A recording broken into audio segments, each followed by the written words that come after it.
Corona काल का वो खतरनाक दौर हर किसी के जहन में है। जब भी वो बातें होती हैं तो वो दौर याद आ जाता है, जिसकी वजह से पूरा भारत, पूरा हिंदुस्तान और इसके अलावा पूरी दुनिया को लॉकडाउन के इस दौर से गुजरना पड़ा था। आपको याद होगा कोविड-19 जब दुनिया भर में कोहराम मचा रहा था, तब मेडिकल वर्ल्ड में सबसे ज्यादा उठक पटक हो रही थी।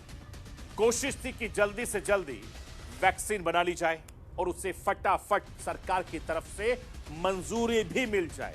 आनन फानन में एक के बाद एक कई वैक्सीन को दुनिया भर में मंजूरी मिली और कई कोरोना वैक्सीन तैयार किए गए। कोरोना वायरस की रोकथाम के लिए करोड़ों लोगों ने वैक्सीन लगवाई।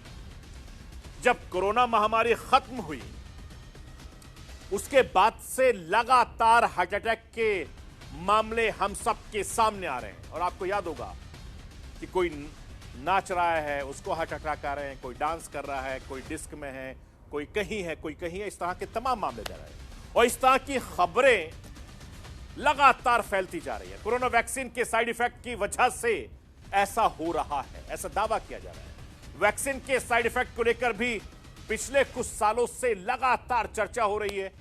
इसको लेकर कई देशों में रिसर्च भी हुई है, लेकिन कोई ठोस नतीजे अभी तक किसी के सामने नहीं आ पाए।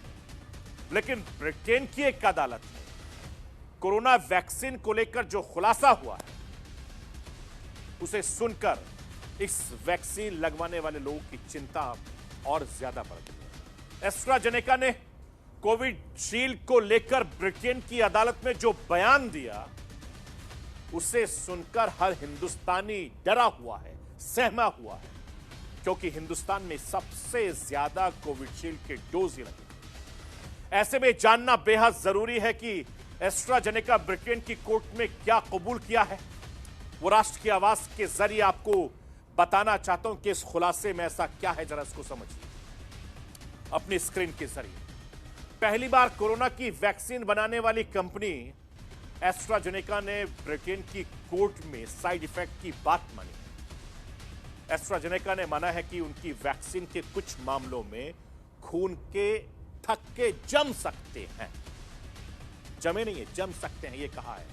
और इसकी वजह से हार्ट अटैक, ब्रेन स्ट्रोक का खतरा लगातार बढ़ रहा है। एस्ट्राजेनेका ने यह जानकारी ब्रिटेन की एक हाई कोर्ट में दी है, जहां एस्ट्राजेनेका कंपनी के वैक्सीन लगाने वाले 51 परिवार वालों ने इस कंपनी के खिलाफ मुकदमा दर्ज किया और एस्ट्राजेनेका की वैक्सीन को डिफेक्टिव घोषित करने की मांग भी की। इसके अलावा पीड़ितों ने कंपनी से 1000 करोड़ का मुआवजे की मांग की। मैं आपको